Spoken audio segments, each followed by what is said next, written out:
Війна змінила наше життя. Звички, вподобання, сприйняття буденності. З початком вторгнення всюди позачинялися магазини, ринки, перукарні, навіть аптеки. Але в кожному місті неодмінно працювала якась маленька кав'ярня. Як зв'язок між нормальним життям і виживанням.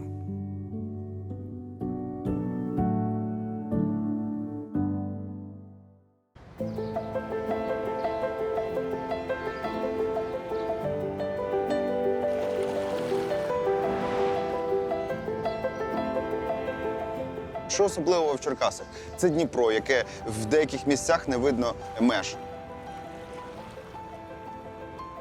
Центр України – це провінційне невелике місто. Це безкрайні ліси, де можна безкінечно проводити час. Черкаси – дуже спокійне місто, якщо порівняти з іншими містами України. Для нас Черкаси – це все. Це місто, де ми жили, живемо і плануємо жити і надалі.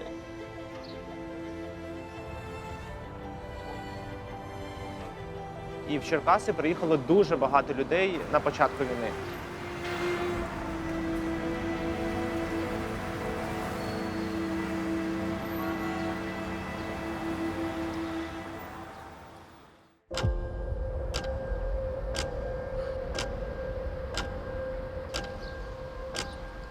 Я Іван, співвласник кав'ярень «Що там?». Меня зовут Миша, я совладелец кофейни «Что там» и старший брат Ивана.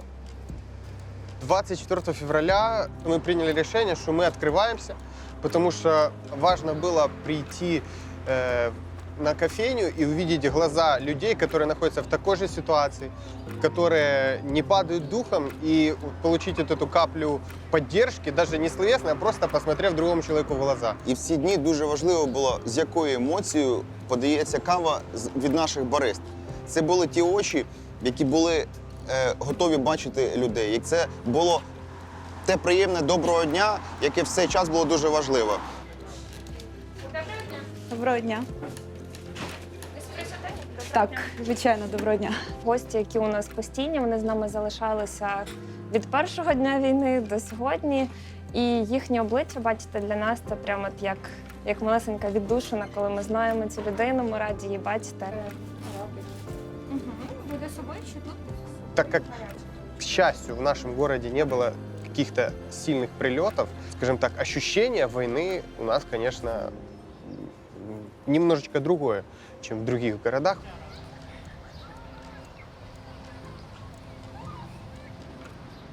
Наша кава «Що там?», стала невід'ємною частиною багатьох жителів Черкас.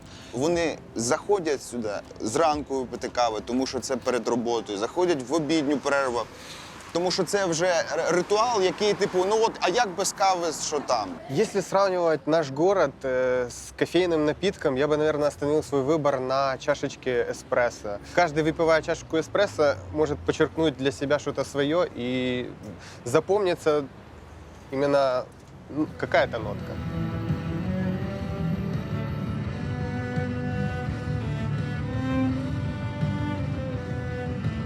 Для мене це фільтр кави, тобто це чорна кава, і вона настільки чиста, настільки міцна, от як наше місто. Тобто він зрозумілий, він смачний, він без зайвого, і він прогресивний, тому що це альтернативна кава. І от десь я асоціюю наше місто з фільтр кавою.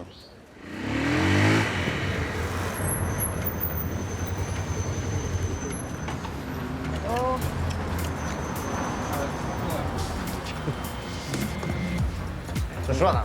Да ничего, нормально. Підемо каву пити. Давай. Бабайки. Доброго дня. Добрий день. Доброго дня. Добрий день. Ну, будь ласка, 4 капучино. Що будете тут чи з собою? Тут. Для вас міцніші, м'якші? Міцніше.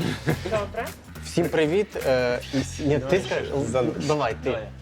Привіт, ми гурт співбратів. Мене звуть Артем. Я Леонтій. Діма. Антон. 4 рідних брати.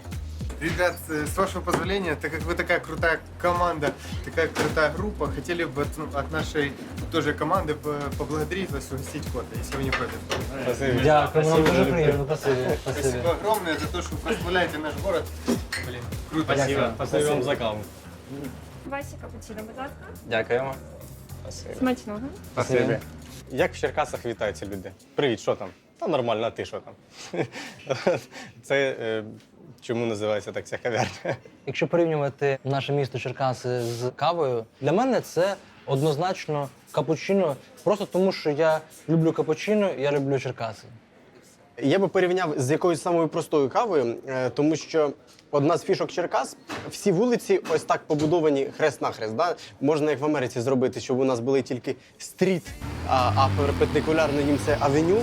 І реально в Черкасах складно заблудитись, бо ти завжди знайдеш вихід.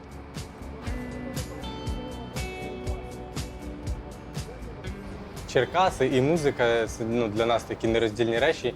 І з чим в мене асоціюється музика в Черкасах, це Ваніла Чіно з автомата, який я в музичному коледжі, поки навчалися, на перервах ходив купувати. Така, може, не дуже кава, але все-таки спогад є. Гурт співбратів любить каву. Дімон п'є кави надто багато. Ми весь час його Я чемпіон, я кавовий чемпіон. Чемпіон. І найпопулярніша наша пісня «Москва згоріла і втонула» була написана, поки Діма ходив за кавою там у нас в студії. Він пішов заварити собі каву, приходить, каже: пацани, в мене тут така пісенька є. «Москва згоріла і втонула». Москва згоріла і втонула, Москва пішла на Колокола. Все було, та такого ще не було.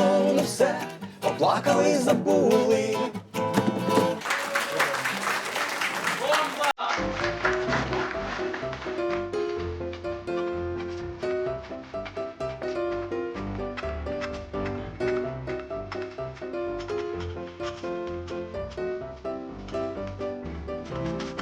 Коли почалося повномасштабне вторгнення, ми з хлопцями зібралися і говорили про те, що ми можемо робити, щоб пришвидшити нашу перемогу, щоб допомогти своїй країні. Бачимо свою ефективність на даний момент в тому, що ми весь час їздимо. У нас через день там контакт з військовими. 80% нашої роботи на зараз музичної – це якраз поїздки і концерти. Військовим, які на фронті, або військовим, які приїжджають на відновлення, на ротацію, їм насправді дуже потрібна якась така моральна підтримка, якесь переключення, якась, можливо, навіть розвага певна. Тому що ти, коли приїжджаєш для військових, ти починаєш концерт, а вони просто сидять і на тебе дивляться. Вони спочатку дивляться в одну точку, так ніби крізь тебе. І потім там ближче до середини, до кінця концерту, вони немов би прокидаються від сну якогось і вже починають плескати в долоні, іноді танцювати. І ти розумієш, що ти для них зробив щось хороше, що ти їх трошки відволік від тієї страшної реальності, яку вони бачать щодня. Вдихнув, видихнув і далі в бій. Прямо зараз гасять москалів, наші хлопці гасять москалів.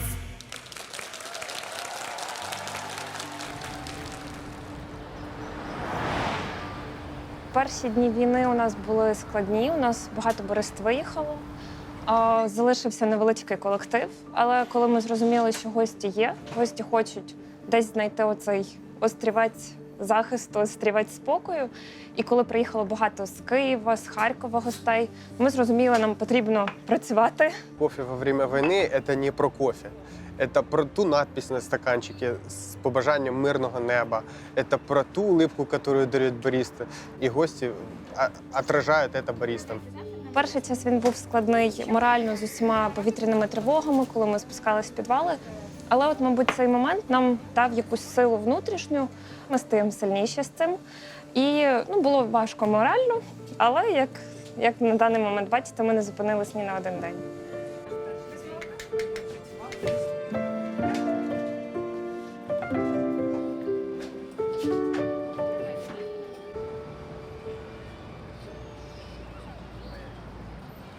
В нашому місті є крутий чувак Валентин Чернявський. Він крутий журналіст в такому форматі, такий рок-н-рол, такий драйв, такі емоції. Тобто це унікальна людина для нашого міста.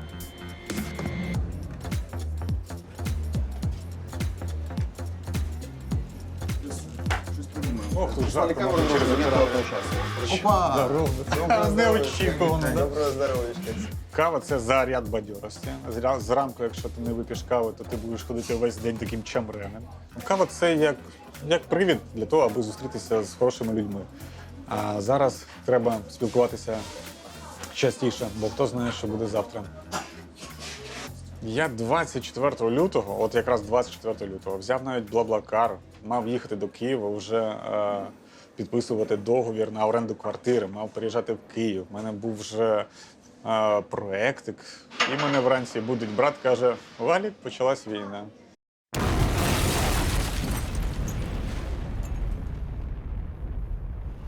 Я відвіз дітей на дачу і поїхав в воєнкомат. Взяв і поїхав. Там багато хто так робив. Тепер у мене навіть позивний блогер. Посивів я трохи з цією війною. Був бойовий виїзд, отримав я там контузію, але друзі загинули там і отримали поранення. А я такий щасливчик виходить.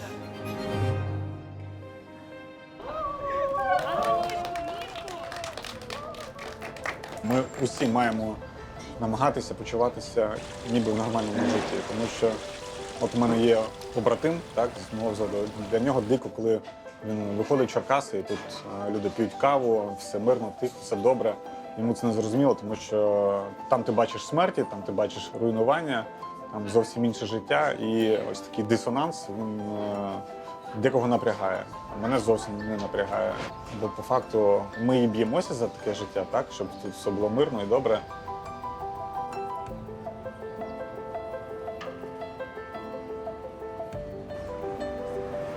Мене звати Єфімов Ігор, я фотограф і митець, який живе в Черкасах. Ігор, ваша кава. Дуже дякую. Смачного. Дуже приємно. Дякую. Раніше я дуже багато знімав на вулиці, саме таку вуличну фотографію, але війна змінила всіх українців. Я багато чого в собі відкрив. Я не знав, що в мене є стільки злості всередині. Я не знав, що мені буде приємно бачити фотографії там розбитої техніки, фотографії мертвих росіян. І я почав знімати на цю тематику. Це не вибухи, не постріли. Це вже передумана мною історія. Наприклад, я знімав сім'ї черкащан, в яких загинули люди на війні, близькі люди на війні. І ми робили з цього великий проєкт, який називається «Обличчя пам'яті». Ми взяли військовий мундир українського війська і вдягли кожну модель в цей мундир. Ну і це був, так би мовити, символізм, що цей мундир насправді вдягнули всі українці.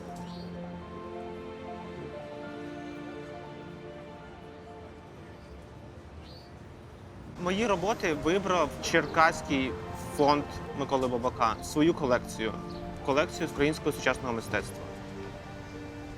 Тут є дві роботи моєї вуличної серії з Черкас. Це та серія «Обличчя пам'яті». Даніїл Андрушко, у нього батько у 2018 році загинув, отримав також поранення на сході України.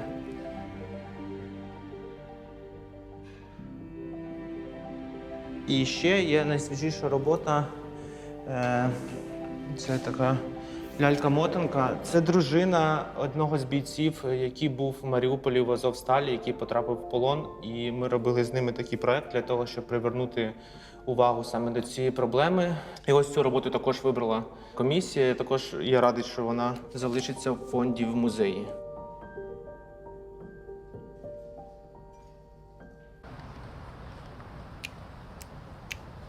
Наша перемога усе йде до цього, нестерпною ціною дається нам свобода.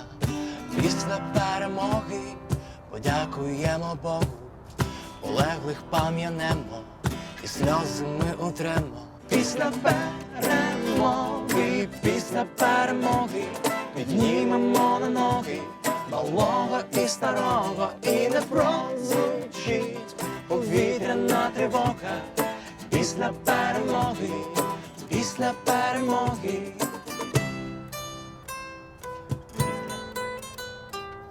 після перемоги